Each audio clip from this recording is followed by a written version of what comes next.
ദൈവത്തിന്റെ മഹത്വം നമ്മുടെ ഓരോ ജീവിതങ്ങളും വ്യക്തിപരമായി രുചിച്ചറിയുമ്പോൾ അല്ലെങ്കിൽ അനുഭവിച്ചറിയുമ്പോഴാണ് സർവശക്തനായ ദൈവം നമ്മെ എത്രമാത്രം കരുതുന്നത്, സംരക്ഷിക്കുന്നത്, സ്നേഹിക്കുന്നത്. എത്ര കരുണയാണ് ദൈവം നമ്മളോട് കാണിക്കുന്നതൊക്കെ നമുക്ക് ഇപ്പൊ ഒരു മനുഷ്യനോട് എത്രമാത്രം ദൈവകാര്യങ്ങളും ദൈവിക ഇടപെടലുകളും പറഞ്ഞാലും ആ വ്യക്തിയുടെ ഹൃദയം തുറക്കപ്പെടണം.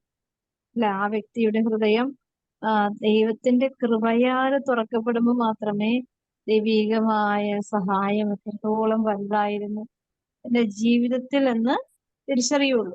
നമ്മൾ എന്തോരം ഉപദേശിച്ചാലും എത്രമാത്രം ഓരോ കാര്യങ്ങൾ പറഞ്ഞാലും അവരെന്ത് ചലനം ഉണ്ടാവണം നിർബന്ധമില്ല. എന്തുണ്ടാവണം? ദൈവകൃപയുടെ ആഴം, ആ വ്യക്തിയുടെ ഹൃദയം മനസ്സിലാക്കുവാൻ ദൈവം തന്നെ അവന്റെ ഹൃദയം തുറക്കണം. അല്ലെ? ഓരോരുത്തരും നമ്മളിപ്പോ ദൂരം മനുഷ്യരെയാണ് പല കാര്യങ്ങൾക്ക് വേണ്ടി നമ്മളുടെ ഇന്റൻഷൻ തന്നെ എന്തെല്ലാം കാര്യങ്ങളാണ് പറഞ്ഞ് പ്രാർത്ഥിക്കുന്നത്. നമ്മുടെ ഭവനത്തിലുള്ളത് ഇന്നലെ നമ്മുടെ സൂംപ്രയറിന്റെ ഇടയില് എനിക്കൊരു വോയിസ് മെസ്സേജ് വന്നതാണ്. നല്ല ചിന്തകൾ എന്നുള്ള ആ ഒരു ഇത് കേട്ടപ്പോ ഉണ്ടായ ഒരു അനുഭവം. അതായത് വ്യക്തി പറഞ്ഞതെന്ന് വെച്ചാല് കുറെ അധ്വാനിക്കുന്നുണ്ട്, കുറെ വിഷമിക്കുന്നുണ്ട്, കുറെ കഷ്ടപ്പെടുന്നുണ്ട്. ആർക്ക് വേണ്ടിയാണ്? എന്തിനു വേണ്ടിയാണ്? എന്തിനാണ് ഇങ്ങനെ കിടന്ന് കഷ്ടപ്പെടുന്നത്?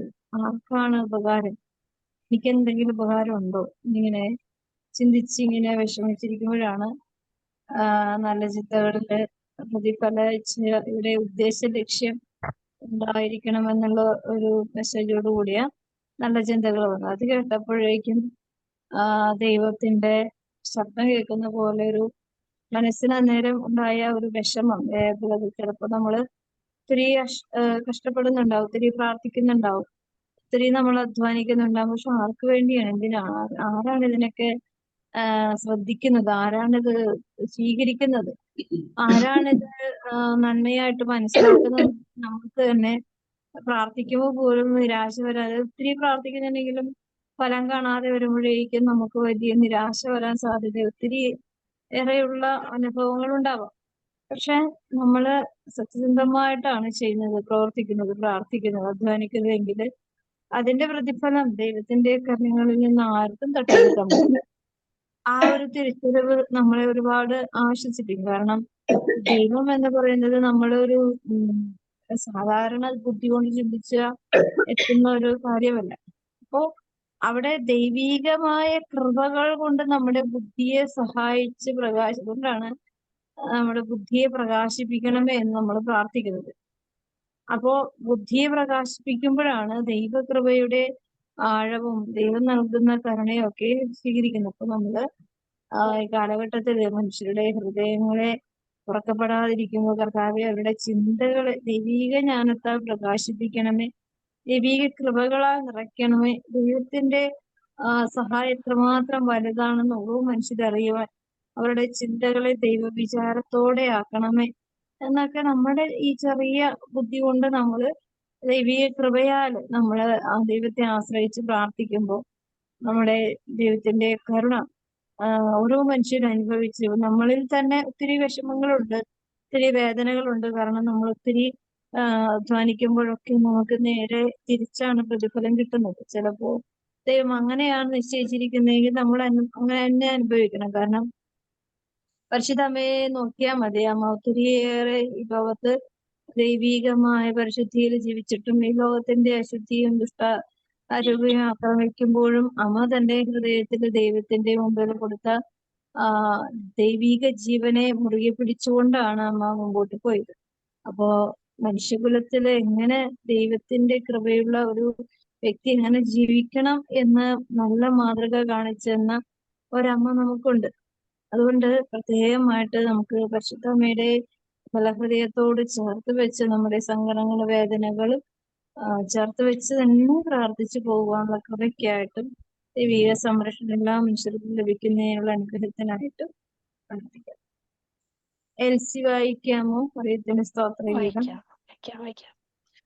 വിശുദ്ധ ലൂക്കായുടെ സുവിശേഷം 1-ാം അധ്യായം 46 മുതൽ 55 വരെയുള്ള തിരുവചനങ്ങൾ. പരിശുദ്ധ അമ്മയുടെ സ്തോത്രഗീതം. മറിയം പറഞ്ഞു, എന്റെ ആത്മാവ് കർത്താവിനെ മഹത്വപ്പെടുത്തുന്നു. എന്റെ ചിത്തം എന്റെ രക്ഷകനായ ദൈവത്തിൽ ആനന്ദിക്കുന്നു. അവിടുന്ന് തന്റെ ദാസിയുടെ താഴ്മയെ കടാക്ഷിച്ചു. ഇപ്പോൾ മുതൽ സകല തലമുറകളും എന്നെ ഭാഗ്യവതി എന്ന് പ്രകീർത്തിക്കും. ശക്തനായവൻ എനിക്ക് വലിയ കാര്യങ്ങൾ ചെയ്തിരിക്കുന്നു. അവിടുത്തെ നാമം പരിശുദ്ധമാണ്. അവിടുത്തെ ഭക്തരുടെ മേൽ തലമുറകൾ തോറും അവിടുന്ന് കരുണ വർഷിക്കും. അവിടുന്ന് തന്റെ ഭുജം കൊണ്ട് ശക്തി പ്രകടിപ്പിച്ചു.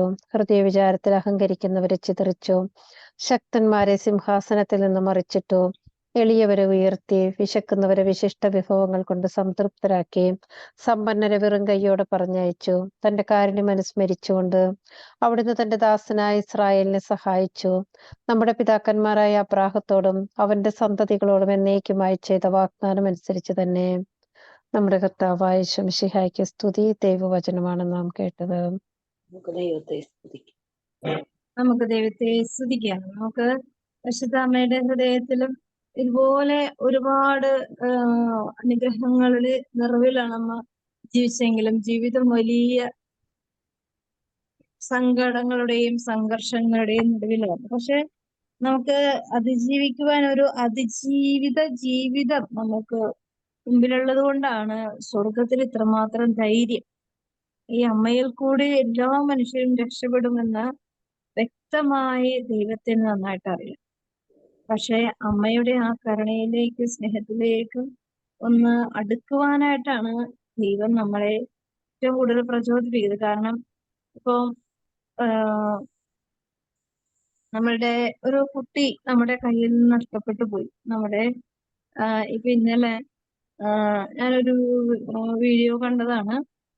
ഒരു കുഞ്ഞിനെ അയൽപക്കത്തുള്ളൊരു ആള് വന്നിട്ട് എടുത്തോണ്ട് പോയി. 3 വയസ്സുള്ള കുഞ്ഞാണ്. എടുത്തോണ്ട് പോയി. പക്ഷെ കുഞ്ഞ് പുറത്തു നിന്ന് കളിക്കണായിരുന്നു. ഒരു സാധാരണ പാവപ്പെട്ട വീട്ടിലെ കൊച്ചാണ്. അപ്പോ എവിടെയാണ് സ്ഥലം? ഈ കേരളത്തിലാണ്. എന്നിട്ട് എടുത്തോണ്ട് പോയിട്ട് കുറച്ച് കഴിഞ്ഞപ്പോഴാണ് കുഞ്ഞിനെ കാണാനിപ്പോ കൊണ്ടുപോകുന്നത് കണ്ട്. കൊണ്ടുപോകുന്ന കൂടി ചെന്ന് കുറേ ചെന്ന് വിളിച്ച് കൊച്ചിനെ തിരിച്ചു വാങ്ങിച്ചുകൊണ്ട് വന്നു. തിരിച്ചു വാങ്ങിച്ചുകൊണ്ട് വീട്ടിൽ വന്നപ്പോഴേക്കും ഈ മനുഷ്യൻ, ഈ കൊച്ചിനെ എടുത്തുകൊണ്ട് പോയ ഈ മനുഷ്യൻ വന്നിട്ട് ആ വീട്ടിലെ അവരെ അടിച്ച് വശകേടാക്കി. പക്ഷെ കൊച്ചു രക്ഷപ്പെട്ടു. പക്ഷെ വടിയെ കൊണ്ടിട്ട് കൈ ന്റെ ഇതൊക്കെ ഭയങ്കര മുഴച്ച് മുറിവൊക്കെ ആയിട്ട് തലക്കിട്ട് അടിച്ച് മുറിവൊക്കെ ആയിട്ട് ഇരിക്കണേ. അപ്പൊ ഞാൻ എന്തൊരു ജീവിതമാണ് മനുഷ്യര്. അതായത് സ്വന്തം കുഞ്ഞിനെ സ്വന്തം വീട്ടിൽ നിന്ന് എടുത്തുകൊണ്ട് പോയിട്ട് അപ്പുറത്തെ വീട്ടിലെ അവര് കണ്ടുപരിചയം മാത്രമുള്ള ഒരു വ്യക്തിയാണ്.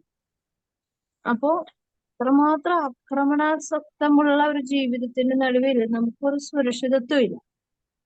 അപ്പോ ശരിക്കും ഈ കുഞ്ഞിന്റെ അപ്പനാന്ന് തോന്നുന്നു. അപ്പോ ആ കൊച്ചിന്റെ സംരക്ഷണത്തിന് ഈ അപ്പൻ ഓടിച്ചെന്നു കുഞ്ഞിനെ രക്ഷപ്പെടുത്തി. പക്ഷെ ആ മനുഷ്യൻ ഒരുപാട് അവശതയായി. അങ്ങനെ കേസും കാര്യമൊക്കെ ആയിട്ട് പോകുന്നുണ്ട്. എങ്കിലപ്പൊ നമ്മളതിനെ ഓർക്കണം, നമുക്ക് ഈ ലോകത്ത് എന്ത് സംരക്ഷണമുണ്ട്? ഒരു സംരക്ഷണവും ഇല്ല. പാവപ്പെട്ടവനും ഇല്ല, പണക്കാരനും ഇല്ല.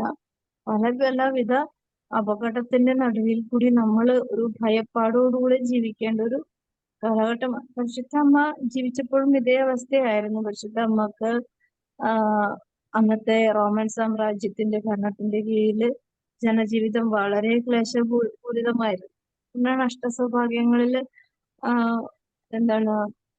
ഒരുപാട് സഫറിങ്ങിൽ കൂടി പോയ ജനതയെ കുറിച്ചിട്ടാണ് ഒരു അനുഗ്രഹ വാഗ്ദാനം. കരയുന്നവരെ നിങ്ങൾ ചിരിക്കും. പിന്നെന്താണ് ഇട്ട് വാഗ്ദാനങ്ങൾ ദൈവം കൊടുക്കുന്നുണ്ടല്ലോ. എന്തൊക്കെയാണ്?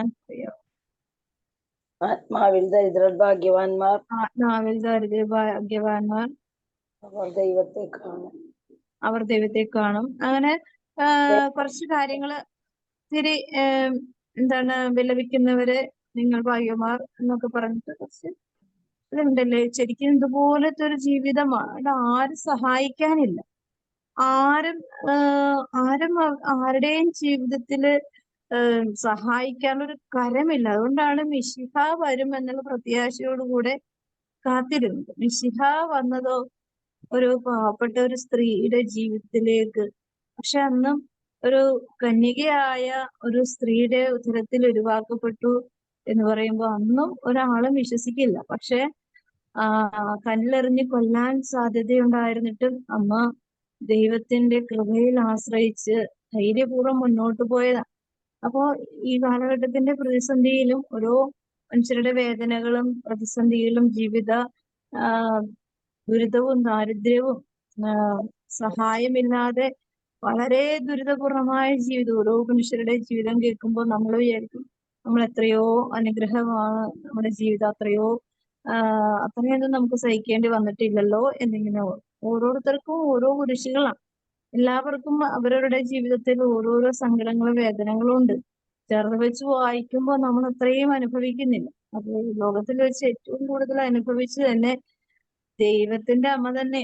അതിന് മുകളിൽ നിൽക്കാനായിട്ട് ദൈവം ഇന്നുവരെ ആരെയും അനുവദിച്ചിട്ടില്ല. പക്ഷെ ഈ വ്യക്തിത്വം വളരെ ദൈവത്തിന്റെ ഫുൾ ഓഫ് ഗ്രേസ് എന്ന് പറയുന്നത് അത് സത്യമാണെന്ന് തെളിയിച്ച് മുന്നോട്ട് പോയ ഒരു ജീവിതം. അതുകൊണ്ട് നമുക്ക് പ്രത്യാശിക്കാനായിട്ടും പ്രതീക്ഷിക്കാനായിട്ടും ഒത്തിരിയേറെ അനുഗ്രഹങ്ങള് അമ്മയിൽ കൂടി നമുക്ക് തരുന്നുണ്ട്. അപ്പോ ഈ കുരിശെടുത്ത് മരിക്കുമെന്ന് ദാരുണമായ ശമയോൻ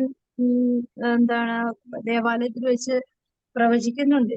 ഇവനൊരു വിവാദ വിഷയമായി മാറുമെന്ന് പറയുമ്പോൾ നമ്മള് ഇപ്പൊ മാമോദിസയ്ക്ക് കൊണ്ടുപോവാണ്. അപ്പോൾ അവിടെ അച്ഛൻ കുഞ്ഞിനെ കണ്ടിട്ട് ചിലപ്പോ ദിവ്യദൃഷ്ടിയോ ദർശനമോ പരമോ ഉള്ള ഒരു വൈദികൻ അവിടെ വെച്ച് പറയുകയാണ് ഈ കുഞ്ഞ് അങ്ങനെയാകും ഇങ്ങനെയാവും എന്ന് പറയുമ്പോൾ നമുക്ക് സന്തോഷം ഉണ്ടാവും, സമാധാനം ഉണ്ടാവും.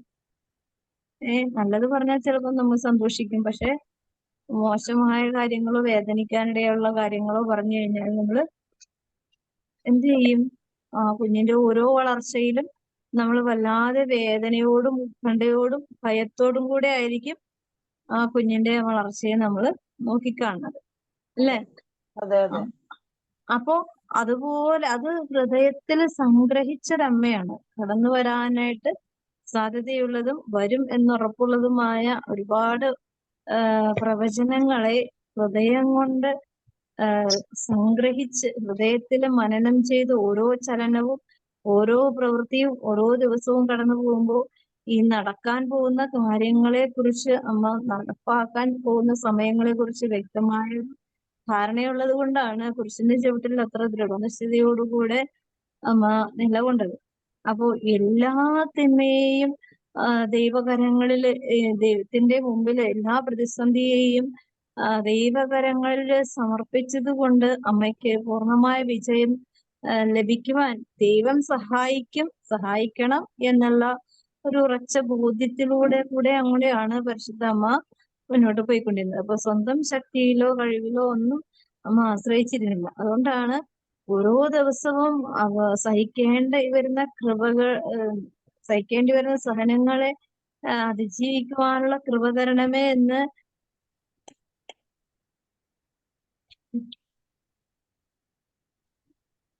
അമ്മ പ്രാർത്ഥിച്ചിരുന്നു. അപ്പോ ഓരോ ദിവസവും സഹിക്കേണ്ട മുന്നോട്ട് പോകാനിടയുള്ള എല്ലാ സങ്കടങ്ങളുടെയും മുകളില് വ്യക്തമായ ചിന്തയോടുകൂടെ തന്നെയാണ് പരിശുദ്ധ അമ്മ മുന്നോട്ട് പോയിക്കൊണ്ടിരുന്നത്. അപ്പൊ നമുക്കും ഈ കാലഘട്ടത്തില് ചിലപ്പോ നമ്മുടെ കുടുംബങ്ങളില് അതുപോലെ നമ്മൾ ഇനി കുടുംബങ്ങളിലേക്ക് നോക്കി, അതുകൊണ്ട് നിങ്ങൾ അതിന്റെ രാജ്യവും നീതി അന്വേഷിക്കുവിൻ എന്ന് പറയുന്ന ഈ വചനം ശക്തമായി നമ്മുടെ വ്യക്തിജീവിതത്തിലും കുടുംബജീവിതങ്ങളിലും രാജ്യങ്ങളിലും ദേശങ്ങളിലും ഒക്കെ ഒന്ന് വ്യക്തമായ ബോധ്യത്തോടുകൂടെ സ്വീകരിക്കേണ്ട ഒരു കാലഘട്ടമാണ്. ദൈവരാജ്യത്തെ കുറിച്ച് ഒരു വെളിവുമില്ല എന്നുണ്ടെങ്കിൽ നമ്മൾ എങ്ങനെ ധൈര്യപൂർവ്വം ഈ ഭൂമിയിൽ ജീവിക്കും? മിശിഹ വരും എന്ന പ്രത്യാശയോടുകൂടെ അന്ന് കാത്തിരുന്ന ജനതയെ പോലെ ദൈവത്തിന്റെ കരുണയും ദൈവത്തിന്റെ ശക്തിയും പ്രകടമാകുമെന്ന പ്രത്യാശയോടുകൂടെ നമ്മൾക്ക് കാത്തിരിക്കാനും നമുക്ക് പ്രത്യാശയോടുകൂടെ മുന്നോട്ട് പോകുവാനും പരിശുദ്ധ അമ്മ തന്റെ ജീവിതം തന്നെയാണ് നമുക്ക് തന്നിരിക്കുന്നത്. അപ്പോൾ മേഖലകളെല്ലാം വ്യക്തതയോടുകൂടെ തിരിച്ചറിവോടുകൂടെ ആയിരിക്കുവാൻ ദൈവം നമ്മുടെ ആത്മീയമായ ചിന്തകളെ നമ്മുടെ ഭൗതികമായ ദുരിതങ്ങളിൽ കൂടി മനസ്സിലാക്കുവാൻ, ഹൃദയത്തിൽ സംഗ്രഹിക്കുവാൻ, കാലങ്ങളുടെ ഓരോ ചലനങ്ങളും മനസ്സിലാക്കിക്കൊണ്ട് വേണം ഓരോ കാര്യങ്ങളിലും ഇടപെടാൻ, അല്ലെങ്കിൽ ഓരോ കാര്യങ്ങൾ ചെയ്യുവാൻ, ഓരോ പ്രാർത്ഥനകളുടെ ശക്തി കൂട്ടുവാൻ, അല്ലെങ്കിൽ പ്രാർത്ഥനയുടെ തീക്ഷ്ണത കൂട്ടുവാൻ, പ്രാർത്ഥിക്കേണ്ട വിധം മാറുവാൻ, പ്രാർത്ഥിക്കുവാനുള്ള കാരണങ്ങൾ വർദ്ധിക്കുന്നതനുസരിച്ച് പ്രാർത്ഥിക്കുവാനുള്ള നിയോഗങ്ങളിലും നമ്മൾ മാറ്റം വരുത്തണം. നമ്മളിപ്പോ എന്താണ് പ്രതിസന്ധി വരുമ്പോഴും പ്രശ്നം വരുമ്പോഴും അവനവന്റെ കാര്യത്തിന് വേണ്ടി നേർച്ചയും കാഴ്ചയും ചെയ്ത് പോയാല് നമുക്ക് തന്നെ വരാനുള്ള നാശം നമ്മൾ ചോദിച്ചു വാങ്ങുന്ന അവസ്ഥയാണ്. കാരണം നമുക്ക് നിലനിൽപ്പില്ലെങ്കിൽ പിന്നെ നമ്മൾ അനുഗ്രഹം വാങ്ങിച്ച് ചോദിക്കുന്നതിന് കൊണ്ട് ഒരു ഗുണവുമില്ല, അല്ലെ? നിലനിൽപ്പില്ലാത്ത ഇപ്പോ ഈ അംബറർ മാനുവേൽ എന്ന് പറയുന്ന ഒരു ടീം ഉണ്ടല്ലോ, കൾട്ട് ഗ്രൂപ്പ്. അവര് ആളുകളോട് പറയുന്നത് ലോകം അവസാനിക്കാൻ പോവാണ്, അതുകൊണ്ട് നിങ്ങളുടെ സ്വത്തുക്കളും വസ്തുവകളൊക്കെ ഞങ്ങൾക്ക് എഴുതന്നേക്ക്, ഇനി നിങ്ങൾക്ക് അതുകൊണ്ട് ഗുണമില്ലല്ലോ. അതാണ് അവര് രക്ഷപ്പെട്ട ഒരു വർഗം അല്ലെങ്കിൽ ഒരു സമൂഹമാണെന്നുള്ള ഒരു രീതിയിൽ അവരെ പഠിപ്പിച്ചു കൊടുത്ത എത്രയോ എഡ്യൂക്കേറ്റഡ് ആയിട്ട് മനുഷ്യരാണ് സ്വന്തം ജീവിതത്തെയും സ്വത്തിനെയും അവരുടെ ജീവിത മേഖലകളെല്ലാം അങ്ങനെ എഴുതി കൊടുത്ത് അവസാനം ഒരു ജയിലറയിൽ അടിമകളെ പോലെ ജീവിക്കേണ്ടി വരുന്ന ഒരവസ്ഥ. ഇതൊക്കെ എന്താ മനുഷ്യന് ദൈവവുമായിട്ടുള്ളൊരു ബന്ധം, അല്ലെങ്കിൽ ദൈവം എന്താണ് മനുഷ്യൻ എന്താണ് എന്ന് തിരിച്ചറിയാൻ പറ്റാത്ത ഒരു ആത്മീയ അന്ധത പിടിച്ച ലോകത്താണ് നമ്മൾ ജീവിക്കുന്നത്. ഇപ്പൊ നമ്മളോട് ഒരാൾ വന്ന് പറയാം, അന്തിക്രിസ്തു പല വിധത്തിലും പറയും.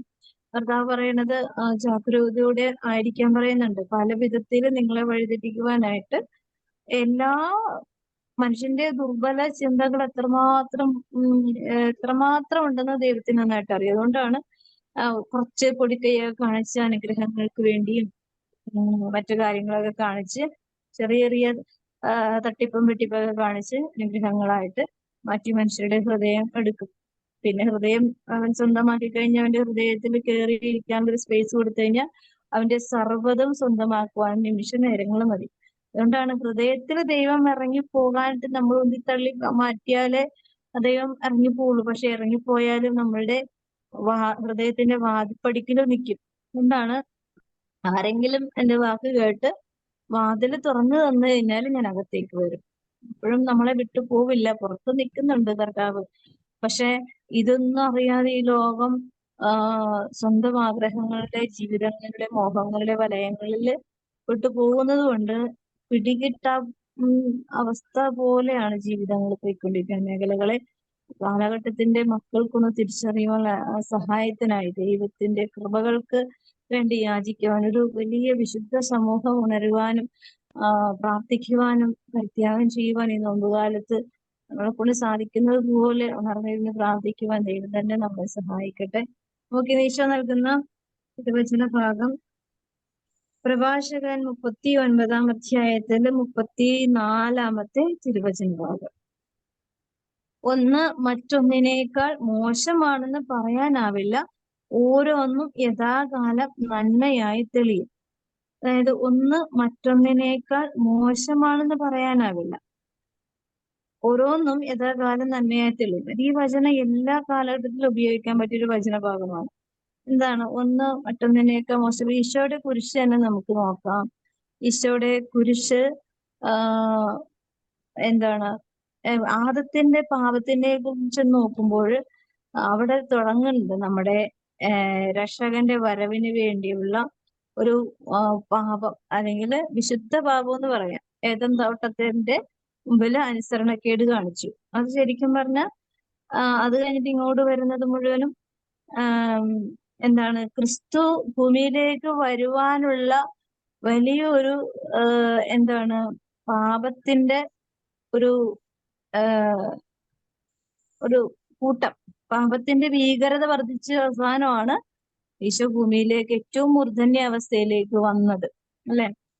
ആണോ? അതെ. പാപം ഇല്ല, നല്ല വിശുദ്ധ ജീവിതമാണ് മനുഷ്യര് ജീവിക്കുന്നെങ്കിൽ യേശു ക്രിസ്തുവിന്, ദൈവപുത്രന് ഭൂമിയിലേക്ക് വരേണ്ട ആവശ്യമുണ്ടായിരുന്നില്ല, അല്ലേ? അപ്പോ ഏദൻ തോട്ടത്തില് തന്നെ തുടങ്ങുന്നുണ്ട് വിശുദ്ധ പാപത്തിന്റെ അനുഗ്രഹം. അതുവഴി മനുഷ്യര് ഒന്ന് തിരിച്ചറിഞ്ഞ് ജീവിത മേഖലകളെ കറക്റ്റ് ചെയ്യാൻ ഒരുപാട് കർത്താവ് നമുക്ക് ഉപദേശം തരുന്നുണ്ട്. ജീവിതത്തിൽ കൃത്യതയിലൂടെ നയിക്കാനായിട്ട് ശിക്ഷണം തരുന്നുണ്ട്, ശിക്ഷ തരുന്നുണ്ട് അല്ലെ? ഇപ്പൊ ഒരാള് നമ്മളിപ്പോ ഞാൻ കഴിഞ്ഞ ദിവസം കണ്ട സിനിമയുടെ കാര്യം പറഞ്ഞായിരുന്നു. ഒരു ഗുണ കേവ് എന്ന് പറഞ്ഞ ഒരു സംഭവം, ആ ഒരു പോയിന്റ്. അവിടെ എന്ന് പറഞ്ഞാൽ അവിടെ ചെന്ന് കഴിഞ്ഞാല് അവിടെ ചെന്നാ മരിക്കും, ഉറപ്പായിട്ടും മരിക്കും. കാല് തെന്നി ഒരു ജീവൻ അസ്ഥി പോലും കിട്ടാത്ത വിധത്തില്.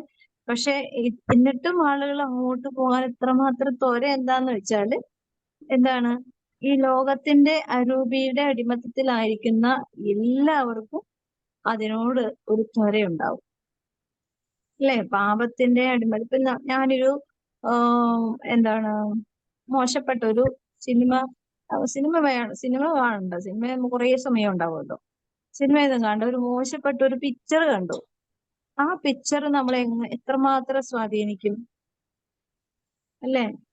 ഒരു വൾഗറായിട്ടുള്ള ഒരു പിക്ചർ അന്നത്തെ ചിലപ്പോ നമ്മുടെ കണ്ണിൽ കൂടി പിശാച് കയറുന്നത് കാണാൻ പറ്റാറുണ്ടോ നമുക്ക്?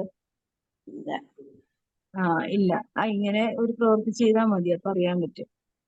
മോശമായ ഒരു പിക്ചർ, നമ്മൾക്ക് കാണാൻ പാടില്ലാത്ത ഒരു പിക്ചർ, അല്ലെങ്കിൽ കാണാൻ പാടില്ലാത്ത ഒരു സംഭവം, കാണാൻ പാടില്ലാത്ത ഒരു കാര്യം നമ്മളുടെ ജീവിതത്തിൽ കൂടി ചെയ്യുക എന്ന ഒരു സംഭവത്തിൽ കൂടി നമ്മൾ കടന്നു പോകുന്നുണ്ടെങ്കിൽ തീർച്ചയായും ആ അരൂപി നമ്മളെ മരണം വരെ വേട്ടയാടും അല്ലേ? പിന്നെ കണ്ണിനെ നമുക്ക് നിയന്ത്രിക്കാൻ പറ്റൂല. പറ്റുമോ? പിന്നെ നമ്മൾ നോക്കി ഈ പോണോഗ്രാഫി ഒക്കെ കാണുന്ന മനുഷ്യര് പിന്നെ ഈ കുഞ്ഞുങ്ങളിൽ ഇത് ഉപയോഗിക്കാൻ, ഈ ലൈംഗിക വൈകൃതം ചെയ്യുവാൻ കാരണം എന്താണ്?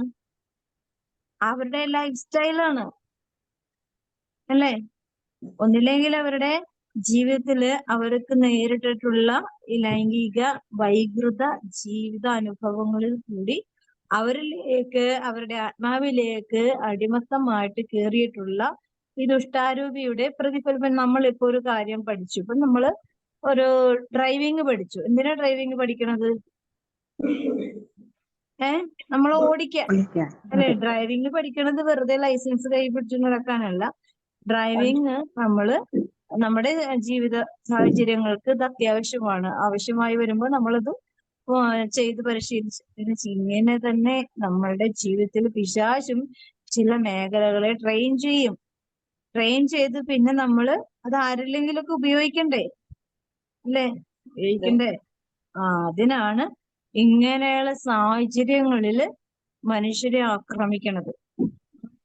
അപ്പം ഇതിപ്പോ എല്ലാം നമുക്ക് ഒന്നതിനോട് ചേർത്ത് വെച്ച് വായിച്ചു നോക്കിയാല് ഇങ്ങനെയുള്ളവരെ കൗൺസിൽ ചെയ്യുമ്പോൾ നമുക്കറിയാൻ പറ്റും ഇവരുടെ കുടുംബങ്ങളിലുള്ള അശുദ്ധി, ലൈംഗിക ജീവിത വൈകൃതങ്ങൾ, അല്ലെങ്കിൽ ജനിച്ചപ്പോ കിട്ടിയിട്ടുള്ള മുറിവുകൾ, അല്ലെങ്കിൽ അങ്ങനെയുള്ള പിക്ചറുകളിൽ, അങ്ങനെയുള്ള സൈറ്റുകളിൽ കയറി അങ്ങനെയുള്ള ജീവിത അവസ്ഥകളിൽ കൂടി വന്നിട്ടുള്ള വൈകൃതങ്ങളിൽ കൂടിയാണ് ഈ അരൂപി ഇവനെ ആക്രമിച്ച് കീഴ്പ്പെടുത്തിയിരിക്കുന്നത്. പക്ഷെ ഒരു പിക്ചർ കണ്ടു, മോശമാണെന്നുള്ള ഉള്ളിൽ നിന്നും ഒരു റിപ്പോർട്ട് വന്നു. ആ റിപ്പോർട്ട് ചിലപ്പോ ആ വ്യക്തിയെ വല്ലാതെ വിഷമിപ്പിക്കുന്നുണ്ടാവും. കണ്ടുപോയി എന്നുള്ളൊരു വേദന, അനുദപിക്കുവാനുള്ളൊരു ഹൃദയം അവന് കിട്ടുന്നുണ്ട്. പക്ഷെ എന്താണ്, അതിനൊന്നും ഒരു ദിവസം 2 ദിവസം കൊണ്ടൊന്നും മോചനം കിട്ടണമെന്നില്ല. ഒരു മോശപ്പെട്ട ഒരു പിക്ചർ കണ്ടെന്ന് വിചാരിച്ച് അതിൽ നിന്നൊരു വിടുതൽ കിട്ടണമെന്ന് ഒരു നിർബന്ധമില്ല. അവൻ ദൈവത്തോട് നന്നായിട്ട് പ്രാർത്ഥിക്കണം. ഇപ്പൊ ദൈവത്തെ അറിയില്ലാത്ത ഒരാളാണെങ്കിൽ, ഒരു വ്യക്തിയാണെങ്കിൽ എന്ത് ചെയ്യണം? അവനോട് തന്നെ അനുദപിച്ച് അവന്റെ അവസ്ഥയെ അവന്റെ കുറവുകളെ അവൻ തന്നെ മനസ്സിലാക്കി അതിനെ അതിജീവിക്കുവാനുള്ള എന്തെങ്കിലും കാര്യങ്ങള്. ഇപ്പം ഞാൻ ഈ സിനിമ കണ്ടു കഴിഞ്ഞ് വന്നപ്പോഴേക്കും എനിക്കും ഇളയ ആൾക്കും അവനും ഭയങ്കര ഒരു മനസ്സിന് ഭയങ്കര അസ്വസ്ഥതയായി. അപ്പൊ അവൻ വന്നിട്ട് എന്റെ അടുത്ത് ഫോൺ വാങ്ങിച്ചമ്മ, ഫോൺ ഇങ്ങനെ നോക്കട്ടെ, ഞാൻ വല്ല കോമഡിയും കുറച്ചേരം ഇന്ന് കാണട്ടെ, എന്നാലേ എനിക്ക് ശരിയാവുള്ളൂ എന്ന് പറഞ്ഞ് അവൻ എന്റെ ഫോൺ വാങ്ങിച്ചത്. എന്താ കാര്യം? ഈ കോമഡി കാണുമ്പോ അവന്റെ ഉള്ളില് ഈ അന്ധകാരാവസ്ഥ അല്ലെങ്കിൽ ആ ചിന്ത ഒന്ന് പുറത്തു ചാടാനുള്ള ഒരു സാധ്യത കിട്ടും അല്ലെ? ഇപ്പൊ നമ്മൾ ഭയങ്കര ഡിപ്രഷനിലിരിക്കുന്നതാണ്, ഒരു തമാശയാണ്, നമുക്ക് ചിരിക്കാതിരിക്കാൻ പറ്റാത്ത സിറ്റുവേഷനിലുള്ള തമാശയാണ്, നമ്മൾ ചിരിച്ചു പോവില്ലേ? ചിരിക്കോ? നമ്മളറിയാതെ നമ്മുടെ ചിന്തകളെ, നമ്മുടെ ആ ഉള്ളിലുള്ള ആ ഒരവസ്ഥയെ, കരഞ്ഞുകൊണ്ടിരിക്കണെങ്കിൽ അത് കണ്ടു ചിലപ്പോൾ നമ്മൾ ചിരിച്ചു പോകും. ചില കുട്ടികൾ അല്ലെങ്കിൽ ആനിമൽസിന്റെ കുറെ കുസൃതികളൊക്കെ കണ്ടു കഴിയുമ്പോൾ നമ്മൾ അറിയാതെ ഇത് ആ ഒരു അവസ്ഥയിൽ നിന്ന് വിടുതൽ കിട്ടാൻ വേണ്ടിയാണ് അല്ലെ. നമുക്കൊരു വിഷമ ഹൃദയത്തിൽ ഭയങ്കര ഭാരമായിട്ടിരിക്കുകയാണ്. ഒരു ആത്മീയ ജീവിതം നയിക്കുന്ന വ്യക്തിയാണെങ്കിൽ ബൈബിൾ എടുത്ത് വായിക്കും. എന്തിനാണ്? ഇതിനാണ് അവന്റെ ഹൃദയത്തില് കേറിപ്പറ്റിയിരിക്കുന്ന എല്ലാ ദുഷ്ടവിചാരത്തിന്റെയും നിരാശയുടെയും ഒരു ബന്ധനാവസ്ഥയിൽ നിന്നും ദൈവത്തിന്റെ വചനം വായിക്കുമ്പോ അവനൊരു ആശ്വാസം കിട്ടുമെന്ന് അവൻ അറിയാം. അങ്ങനെ ചെയ്യാണ് അല്ലേ? അല്ലെങ്കിൽ മനസ്സിലാവുന്നുണ്ടോ? ക്ലിയർ ആണോ? ആ, എനിക്ക് ഇത്രയും ശബ്ദം കൊണ്ട് ശരിക്കും കേൾക്കാൻ പറ്റുന്നില്ല നിങ്ങളുടെ ശബ്ദം. അപ്പൊ അങ്ങനെ അപ്പൊ നമ്മള് വളരെ വേദനിച്ചു ബൈബിളൊന്ന് എടുത്ത് നോക്കാൻ പോലും തോന്നാത്ത സമയത്ത് നമ്മൾ എന്ത് ചെയ്യും? മൗനമായിട്ടിരിക്കും. അല്ലെങ്കിൽ ചിലപ്പോ ജപമാല ചൊല്ലും. എന്തെങ്കിലും റിക്കവർ ചെയ്യാനായിട്ട് നമ്മുടെ ആത്മാവിനെ സഹായിക്കാൻ നമുക്കറിയുന്നു. പുറത്ത് ചാടാൻ പറ്റില്ല അല്ലേ? പറ്റോ? പറ്റില്ല. അപ്പോ ഒരു വ്യക്തിക്ക് ആ ഒരു പ്രതിസന്ധിയിൽ നിന്ന് പുറത്തു ചാടാനായിട്ട് ഒത്തിരിയേറെ അവസരങ്ങളും സാഹചര്യങ്ങളും ദൈവം തന്നെ പ്രദാനം ചെയ്യുന്നുണ്ട്.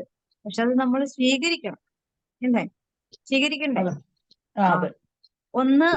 അപ്പോ ഈ നമ്മള് അപ്പോസ്തല പ്രവർത്തനങ്ങളില് 4-ാമത്തെ അധ്യായത്തിൽ തന്നെ ഞാൻ എപ്പോഴും വായിക്കുമ്പോൾ ശ്രദ്ധിക്കാറുള്ള ഒരു കാര്യമാണ്. 4-ാമത്തെ അധ്യായത്തില് നമ്മൾ എല്ലാ ദിവസവും വായിക്കുന്നുണ്ട്.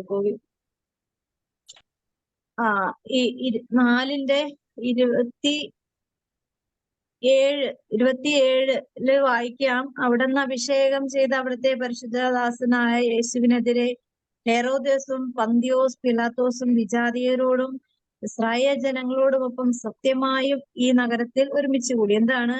ആക്രമിക്കാനായിട്ടാണ് അല്ലെ? കർത്താവിനും അവിടുത്തെ അഭിഷിക്തനും എതിരായി ഭൂമിയിലെ രാജാക്കന്മാർ അണിനിരക്കുകയും അധികാരികൾ ഒരുമിച്ച് കൂടുകയും ചെയ്തു. പിന്നെ അന്നത്തെ രാജാക്കന്മാരായ ഹെറോദോസും പന്തിയോസ് പിലാത്തോസും വിജാതീയരോടും ഞങ്ങളോടൊപ്പം എന്തിന്? ആർക്കും എതിരെ? യേശുവിനും യേശുവിന്റെ അനുയായികൾക്കും അനുഭാവികൾക്കും ആയിരിക്കുന്ന ക്രൈസ്തവർക്കെതിരെയായിട്ടുള്ള എല്ലാ മക്കൾക്കെതിരെ ഒരുമിച്ച് കൂടുകയാണ്. അപ്പൊ 28-ാമത്തെ വാക്യം നിങ്ങൾ ശ്രദ്ധിച്ചിട്ടുണ്ടെങ്കിൽ മനസ്സിലാകും എന്താണ് കാര്യം. ഒരുമിച്ച് കൂടിയതിന്റെ കാര്യം എന്താണ്? അവിടുത്തെ ശക്തി നേരത്തെ തന്നെ തീരുമാനിച്ചിരുന്നു.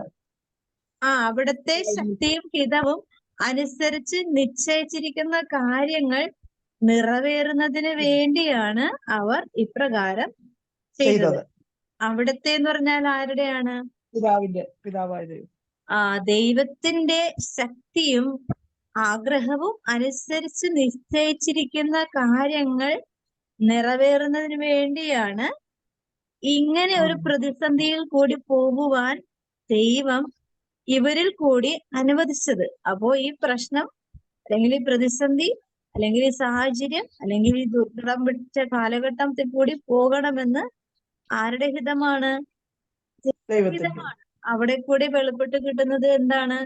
ദൈവത്തിന്റെ ശക്തിയും മഹത്വവും ദൈവത്തിന്റെ ആഗ്രഹവുമാണ്. ദൈവത്തിന്റെ ആഗ്രഹം നിറവേറ്റുന്ന ഒരു വ്യക്തിയാണ് നമ്മളെങ്കിൽ നമ്മൾ എന്ത് ചെയ്യും? ആ സങ്കടങ്ങളോടും വേദനകളോടും നമ്മൾ പരമാവധി സഹകരിക്കുവാനുള്ള ഒരു ഉൾപ്രേരണ ദൈവത്തിന്റെ കരങ്ങളിൽ നിന്ന്, ദൈവത്തിന്റെ ശക്തിയിൽ നിന്ന് നമ്മൾ സ്വീകരിക്കും. അത് അങ്ങനെ സ്വീകരിച്ചതാണ് പരിശുദ്ധ മറിയം. അല്ലെങ്കിൽ പരിശുദ്ധ മറിയം എവിടെയെങ്കിലും ആലമുറയിട്ട് കരയുന്നതായിട്ടോ അല്ലെങ്കിൽ എതിരെ വരുന്ന ശത്രുക്കൾക്കെതിരെ ശബ്ദം ഉയർത്തുന്നതായിട്ടോ ഒന്നും എവിടെയും കാണുന്നില്ല, പറയുന്നില്ല. എന്താ കാര്യം? അവിടെ മൗനം അവലംബിക്കേണ്ടത് ദൈവത്തിന്റെ ആഗ്രഹമായിരുന്നു. അതിനോട് പരിശുദ്ധ അമ്മ ഏറ്റവും സമ്പൂർണമായ ഒരു ഐക്യത്തിൽ നിലയുറപ്പിച്ച ഒരു വ്യക്തിത്വമായിരുന്നു. അതുകൊണ്ട് എന്താണ്? ദൈവത്തിന്റെ മഹത്വത്തിന്റെ പദ്ധതിയുള്ള ആ കുരിശുമരണ പരിഹാര കർമ്മം പൂർത്തീകരിക്കുവാൻ അമ്മയുടെ ആ മൗനം ശക്തമായ ഒരു പ്രാർത്ഥനയായിരുന്നു ഈശോയ്ക്ക്, അല്ലേ? അതിനാൽ കർത്താവെ അവരുടെ ഭീഷണികളെ അവിടെ നിന്ന് ശ്രദ്ധിക്കണമേ എന്നാണ് പറയുന്നത്. അവിടുത്തെ പരിശുദ്ധദാസനായ യേശുവിന്റെ നാമത്തിൽ രോഗശാന്തിയും അപ്പോ അതിനായിട്ടുള്ള വചനം നമുക്കറിയാമോ. അപ്പോ എന്താണ്, എല്ലാ തിന്മയും നന്മയാക്കി മാറ്റുവാൻ ദൈവത്തിന് മാത്രമേ സാധിക്കൂ, അല്ലേ? ഒന്നും അതുകൊണ്ട് നമുക്ക് നേരിട്ടിപ്പോ ഇതൊരു വചനഭാഗത്തിനോട് ചേർത്താണെങ്കിൽ നമ്മുടെ ജീവിതത്തിലോട് ചേർത്ത് വെച്ചാണെങ്കിൽ നമ്മൾ ഒരു വ്യക്തിയിൽ നിന്നും വളരെയധികം വേദന അനുഭവിക്കുകയാണ്. അപ്പോ ചിലപ്പോ നമ്മള് ദൈവകൃപയില് നിലകൊള്ളുന്ന ഒരു വ്യക്തിയാണ്, അല്ലെങ്കിൽ ദൈവസ്നേഹത്തിൽ നിലകൊള്ളുന്ന വ്യക്തിയാണ്. പക്ഷെ നമ്മളെ ലോകം വെറുതെ വിടോ? ഇല്ല ഇല്ല ഇല്ല. അതുകൊണ്ട് നമ്മളെ ഒരിക്കലും വെറുതെ വിടില്ലെന്ന് മാത്രമല്ല, വെറുതെ വിടാൻ ശ്രമിക്കില്ലെന്ന് മാത്രമല്ല, അവൻ നമ്മെ ആക്രമിച്ച് കീഴ്പ്പെടുത്തുവാൻ സാധിക്കുന്നത്രയും, അല്ലെങ്കിൽ മാനസികമായി ടോർച്ചർ ചെയ്യും, ശാരീരികമായി പീഡിപ്പിക്കും, അല്ലെ? ഇപ്പൊ ഒരു ദുഷ്ടാത്മാവ് അല്ലെങ്കിൽ ഒരു ജഡിക ദുരാത്മാവ് ഉള്ള ഒരു ഭവനത്തില് ഒരു പെൺകുട്ടി ജീവിക്കുക എന്ന് പറഞ്ഞാൽ എന്താണ് അവസ്ഥ? അവരുടെ ജീവിതം നരകതുല്യമാണ്, അല്ലേ? അതെ. ഈ ജോഷ് ടോക്ക് നിങ്ങൾക്ക് അങ്ങനെ എന്തെങ്കിലും കൂടുതലായിട്ട് മനസ്സിലാക്കണം എന്നുണ്ടെങ്കിൽ ഒരു ചാനലുണ്ട്, ജോഷ് ടോക്ക് എന്നും പറഞ്ഞ്.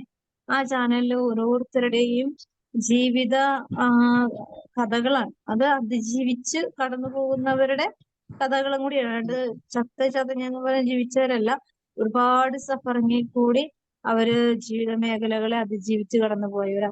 അതില് കഴിഞ്ഞ ദിവസം ഞാൻ എന്നെ ഫോളോ ചെയ്യാറില്ല, പക്ഷെ ഞാൻ ഇടയ്ക്കൊക്കെ കാണുന്നുണ്ട്, അത് ഓട്ടോമാറ്റിക്കായിട്ട് വരും. അപ്പൊ ഒരു പെൺകൊച്ച്, അതിന് ഒരു കൈ വളരെ ശോഷിച്ചൊരു കൊച്ചാണ്, ഒരു കൈയുണ്ട്. പക്ഷെ അവളെ വളരെ മിസ്യൂസ് ചെയ്യുന്ന ഒരു ജീവിതമാണ് കുടുംബജീവിതം. അമ്മയാണെങ്കിൽ സ്വന്തം അമ്മ പോലും വളരെ നിന്ദ്യമായിട്ടാണ് ഈ കൊച്ചിനോട് പെരുമാറണത്. അങ്ങനെ വളരെ വേദനയോടുകൂടെ ജീവിച്ചു പോകുന്ന ആ കുഞ്ഞിനെ ഇച്ചിരി വലുതായി കഴിഞ്ഞപ്പോഴേക്കും അവളുടെ അപ്പം തന്നെ അവളെ മിസ്യൂസ് ചെയ്യാൻ തുടങ്ങി. അപ്പൊ ഒരു ദിവസം അമ്മയോട് പറയുന്നുണ്ട്, എനിക്ക് കിടക്കാൻ നേരത്ത് എന്നെ ആരോ വന്ന് വരിഞ്ഞു ഉറുങ്ങുന്ന ഒരു അവസ്ഥ, എനിക്കറിയില്ല. അപ്പൊ അമ്മ പറയും സ്വപ്നം കണ്ടതായിരിക്കും എന്ന് പറയും. അങ്ങനെ ഒരു ദിവസം ഈ അമ്മ തന്നെ കാണുന്നുണ്ട് ഈ കൊച്ചിനെ ആക്രമിക്കാനായിട്ട്. അങ്ങനെ ഈ മനുഷ്യനെ അവിടെ നിന്ന് ഓടിക്കുന്നുണ്ട്. പക്ഷെ അവള് സ്വന്തം അമ്മയുടെ അടുത്ത് നിന്നാണെങ്കിലും കുടുംബത്തിൽ നിന്നാണെങ്കിലും വളരെ വേദനാജനകമായ ഒരു ജീവിതം കടന്നുപോയി. എന്നിട്ട് അവള് കുറച്ചു കഴിയുമ്പോ അവനുടെ ജീവിതം തന്നെ അമ്മയ്ക്കും സഹോദരനും ഒക്കെ വേണ്ടി ഹോമിച്ചു. പക്ഷെ അവരാരൊന്നും അവളെ സേവ് ചെയ്തൊന്നുമില്ല, അവളെ സംരക്ഷിച്ചൊന്നുമില്ല. എങ്കിലും അവൾക്കൊണ്ട് ചെയ്യാൻ പറ്റുന്ന കാര്യങ്ങളൊക്കെ ചെയ്തു. പിന്നെ അവളുടെ ഈ ഒരു അവസ്ഥയില് അവളെ സ്നേഹിക്കാനായിട്ട് ഒരു വ്യക്തി വന്നു. അങ്ങനെ അവള് കല്യാണം കഴിച്ചു. പക്ഷെ ആ മനുഷ്യനാണെങ്കിൽ അതിനേക്കാൾ വലിയ ഭീകരനായിരുന്നു. ആദ്യത്തെ കുറച്ചു നാള് മാത്രമേ സന്തോഷത്തോടെ ജീവിക്കാൻ പറ്റുള്ളൂ, പിന്നീട് ജീവിതങ്ങള് വളരെ നാരകീയമായിരുന്നു. ഞാൻ ഓർക്കുകയാണ്, ദൈവമേ, അവർ ഇത്രയും ജീവിതത്തിൽ കുഞ്ഞുനാള് മുതലേ കഷ്ടപ്പെട്ട് വേദനിച്ച്, പക്ഷെ കുടുംബജീവിതത്തിലേക്ക് വരുമ്പോഴെങ്കിലും ഒരു സമാധാനം കിട്ടുമെന്നുള്ള പ്രതീക്ഷയോടുകൂടെ ഓരോ മനുഷ്യരും കടന്നു പോവുകയാണ്. പക്ഷെ അവിടെ ഒരു സന്തോഷമോ സമാധാനമോ കൊടുക്കാത്ത ഒരു ജീവിതം, വളരെ നാരകീയമായ ദുരിതപൂർണമായ ജീവിതം. നമ്മള് എന്തറിയുന്നു, അത് കേൾക്കുമ്പോൾ ഞാൻ ഓർക്കാറുണ്ട്, നമ്മള് ഒരു വിഷമവും അനുഭവിക്കുന്നില്ല യഥാർത്ഥത്തിൽ. ലോകത്ത് എന്തെല്ലാം പ്രതിസന്ധികൾ കൂടിയാണ് മനുഷ്യർ ജീവിച്ച് കടന്നു പോകുന്നതെന്ന് ഓർക്കുമ്പോൾ നമ്മൾ ഭയങ്കര സേഫ് ആണല്ലോ കർത്താവേ, എത്രയോ സുരക്ഷിതത്വത്തിലാണ് നമ്മൾ ജീവിക്കുന്നതെന്ന് പലപ്പോഴും തോന്നിപ്പോ. ഭയങ്കരമായ വിഷമങ്ങൾ, വേദനകൾ ഒന്നിനു പുറകെ ഒന്നൊന്നായി വരികയാണ്. പക്ഷെ അവർക്കൊരു പ്രത്യാശയും പ്രതീക്ഷയോടുകൂടി അവർക്ക് എവിടെന്നോ ഒരു ഭയങ്കര ബലം കിട്ടുന്ന പോലെയാണ് അവരോരോ ദിവസവും കടന്നു പോകുന്നത്. പക്ഷെ നമ്മൾ ഓർക്കണം, ഈ പൈശാചികത എന്ന് പറഞ്ഞാൽ അവനൊരിക്കലും അടങ്ങിയിരിക്കില്ല. അതുപോലെ തന്നെയാണ്, അതുപോലെ ദൈവത്തിന്റെ പരിശുദ്ധാത്മാവിനെ പൈശാചികതയോട് കമ്പയർ ചെയ്യല്ല, ദൈവത്തിന്റെ ആത്മാവും ഒരിക്കലും അടങ്ങിയിരിക്കില്ല. അപ്പൊ ദൈവത്തിനെ വിളിച്ചു കഴിഞ്ഞാല് ദൈവം നമ്മെ സഹായിക്കും. അപ്പോ മോശമായ ഒരു ജീവിത അവസ്ഥയിൽ നിന്നാണ് നമ്മൾ കരകയറുന്നതെങ്കിൽ പിശാചിന് പിന്നെ അവിടെ തോൽവി സമ്മതിച്ചേ മതിയാവും. പക്ഷെ ദൈവത്തെ അറിയാതെ നമ്മൾ എത്ര കാലം ഈ ഭൂമിയില് ഇങ്ങനെ ജീവിക്കണം, അത്രയും കാലം അവന്റെ അടിമത്തിൽ തന്നെ ജീവിക്കണം, ഒരു രക്ഷയും കിട്ടില്ല. അതുകൊണ്ടാണ് ഈശോ കുരിശിലേക്ക് നോക്കി, ഈശോ ഉപയോഗിച്ച കുരിശ് അന്ന് വരെയും ശപിക്കപ്പെട്ട മരമായിരുന്നെങ്കിൽ ഈശോ കയറി കഴിഞ്ഞപ്പോഴേക്കും അതിന്റെ ആ രൂപം പോലും മാറിയിട്ടില്ല, പക്ഷെ സ്വഭാവം മാറി. അല്ലേ? അതെ അറിയാം. അതെ ആ ഈ സ്വഭാവം മൊത്തം മാറി. അതാണ് ദൈവാത്മാ. അതിനു മുമ്പ് വരെ ഒരു പൈശാചികമായ മരണമാണ് കുരിശിൽ തൂക്കപ്പെട്ട് കൊല്ലുന്നതെങ്കിൽ ഈശോ കയറി കഴിഞ്ഞപ്പോ ഒരു വലിയൊരു അനുഗ്രഹത്തിന്റെ മരണമാക്കി മാറ്റി. അതാണ് മരണത്തെ പോലും ദൈവത്തിന്റെ വിശുദ്ധ മരണമാക്കി. ദൈവത്തിന് ആ കുരിശിൽ കിടന്നുകൊണ്ട് മാരകമായ വേദനകളുടെ നടുവിലും ദൈവം നമ്മുടെ മുമ്പിൽ മാതൃക കാണിച്ചു തന്നു. അപ്പോൾ നമ്മൾ കുരിശിൽ കിടന്ന് മരിക്കാൻ പോലും ദൈവം അനുവദിക്കില്ല. കാരണം യേശു നമുക്ക് വേണ്ടി അത് സഹിച്ചു കഴിഞ്ഞു. പക്ഷെ ചില കുരിശുകൾ നമ്മൾ എടുത്തുകൊണ്ട് പോകേണ്ടി വരുന്നുണ്ട്. കുരിശുകളിൽ ചിലപ്പോൾ കയറേണ്ടി വരുന്നുണ്ട്. കുരിശുകളിൽ തന്നെ പറഞ്ഞിരിക്കുന്ന ഒരു അനുഭവങ്ങളൊക്കെ ജീവിതത്തിൽ കൂടി കടന്നു പോകേണ്ടി വരുന്നുണ്ട്. അതെല്ലാം ഈ ഈ ഒരു ജീവിതത്തോട് ചേർത്ത് വെച്ച് നോക്കുമ്പോൾ ഈ വചനം എന്താ പറയാ, ഒന്നും മറ്റൊന്നിനേക്കാൾ മോശമാണെന്ന് പറയാനാവില്ല. ഓരോന്നും ആ യഥാകാലം ഈശോ കയറുന്നതിന് മുമ്പ് പൈശാചികമായ മരണമാണെങ്കിൽ ഈശോ കയറി കഴിഞ്ഞപ്പോ ആ കാലം മാറി, ആ ഗതി മാറി, സ്വഭാവം മാറി, അതിന്റെ മേൽ അനുഗ്രഹം വന്ന് നിറഞ്ഞു. അത് ദൈവത്തിന് ഈ മനുഷ്യകുലത്തോടുള്ള നന്മയുള്ള മരണമാക്കി മാറ്റി. അപ്പോ ഇതാണ് നമ്മൾ മനസ്സിലാക്കേണ്ടത്. നമ്മള് വളരെ നിസ്സാരരാണെങ്കിലും ദൈവകൃപയുമായിട്ട് ഐക്യപ്പെടുമ്പോ, അല്ലെങ്കിൽ ദൈവ ശരണത്തിലേക്ക്, ദൈവത്തിന്റെ കരുണയിലേക്ക് നമ്മള് ഹൃദയപൂർവ്വം കടന്നു വരുമ്പോൾ നമ്മുടെ ജീവിതം എത്ര ദുരിതമാണെങ്കിലും ദൈവത്തിന്റെ കരങ്ങളിൽ നമ്മൾ സേഫാണ്. ദൈവത്തിന്റെ ചിന്തകൾ, ദൈവം എന്ന് പറഞ്ഞാല് നമ്മള് കൂടെ നടക്കുന്ന ശക്തി തന്നെയാണെങ്കിലും ഈ പ്രപഞ്ചത്തെ ഒരേപോലെ നിയന്ത്രിക്കുന്നതാണ്. ലോകത്തിൽ അങ്ങനത്തെ ഒരു ശക്തി ഇല്ല. ദൈവമല്ലാതെ വേറൊരു ശക്തിയില്ല. ഒരേപോലെ എല്ലാം കാണുകയും കേൾക്കുകയും മനസ്സിലാക്കുകയും ചെയ്യുന്ന ദൈവത്തിൻ്റെതുപോലെ ഉള്ള ഒരു ശക്തി വേറെ ഒന്നിനുമില്ല. അത് നമ്മൾ വിശ്വസിക്കണം. അവിടെയാണ് നമ്മുടെ പ്രത്യാശ. അത് അറിയുന്ന ഒരമ്മയാണ് നമുക്കുള്ളത്. ആ അമ്മയോട് ചേർന്ന് നമുക്കും നമ്മുടെ പ്രതീക്ഷയെ, നമ്മുടെ ഇന്നത്തെ കാലത്തിന്റെ വേദനകളെല്ലാം നാളത്തെ ഒരു വലിയൊരു അനുഗ്രഹത്തിന്റെ, മഹത്വത്തിന്റെ, രക്ഷയുടെ ജീവിതത്തിലേക്ക് നയിക്കുമെന്ന പ്രത്യാശയോടു കൂടെ ആയിരിക്കുവാൻ നമ്മളെ ഓരോരുത്തരെയും പരിശുദ്ധാത്മാവ് നമ്മളെ സഹായിക്കട്ടെ. ഇതിനായി അമ്മയോട് ചേർന്ന് പ്രാർത്ഥിക്കാം. ഈശോയുടെ തിരുഹൃദയത്തിൽ തിരുഹൃദയത്തിൽ